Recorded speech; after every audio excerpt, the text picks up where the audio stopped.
اسمی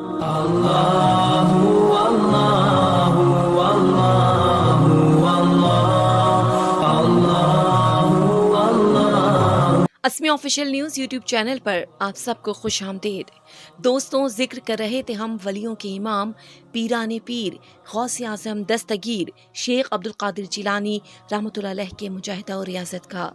جس کی دیگر تفصیلات آپ اسی چینل پر موجود ہماری پچھلی ویڈیوز میں ملاحظہ کر سکتے ہیں۔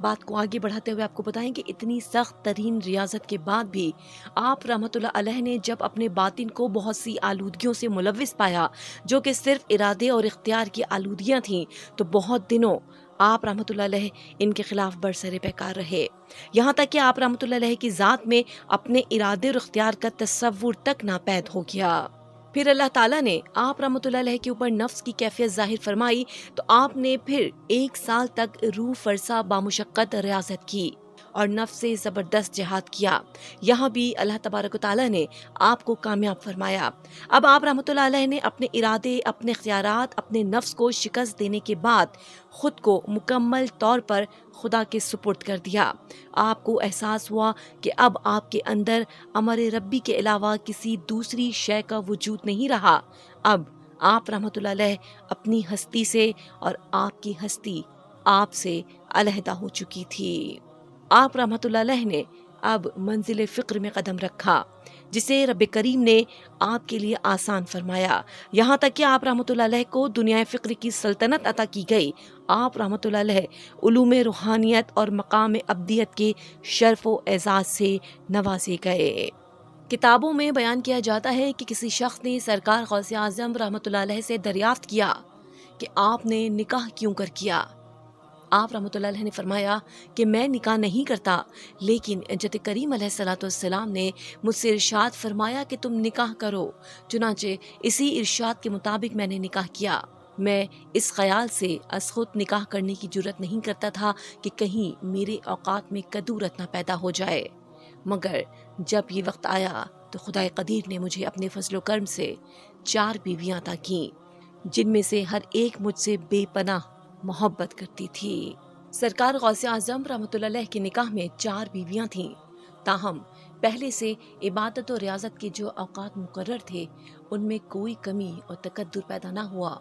یعنی جس طرح آپ نکاح سے پہلے اعلیٰ درجے کے عابد و زاہد تھے، ٹھیک ویسے ہی نکاح کرنے کے بعد بھی عبادت اور ریاضت کے بلند مقام پر آپ قائم رہے۔ یوں تو آپ کی تمام بیویاں تقوی و طہارت کی مجسمہ تھیں، جن کے تقدس سے گھر کے در و دیوار جگمگا رہے تھے، مگر آپ کے لخت جگر حضرت شیخ عبدالجبار رحمۃ اللہ علیہ اپنی والدہ ماجدہ کی نسبت فرماتے ہیں کہ میری والدہ جب کسی تاریک جگہ میں جاتی تھیں تو وہ جگہ فوراً روشن ہو جایا کرتی تھی۔ حضرت شیخ عبدالقادر جیلانی رحمۃ اللہ علیہ کی کل 49 اولادیں تھیں، جن میں سے 27 لڑکے تھے اور 22 لڑکیاں تھیں۔ ایک مرتبہ کا واقعہ ہے کہ عین مجلس واعظ کے وقت آپ کے ایک بچے کا انتقال ہو گیا، مگر اس وقت بھی آپ کے معمول میں قطعی فرق نہیں آنے پایا اور آپ بدستور مجلس میں واعظ فرماتے رہے، اور جب بچے کو غسل و کفن دے کر آپ کے پاس لایا گیا تو خود آپ رحمۃ اللہ علیہ نے بچے کی نماز جنازہ پڑھائی۔ یہ ہے ترک دنیا کا حقیقی مفہوم۔ آپ کثیر الاولاد تھے، لیکن اولاد کی محبت کسی حال میں خدا کی محبت پر غالب نہ آ سکی، اور آپ کے سفر راہ سلوک میں 4 بیویاں اور 49 اولادوں نے بھی کوئی خلل پیدا نہ کیا۔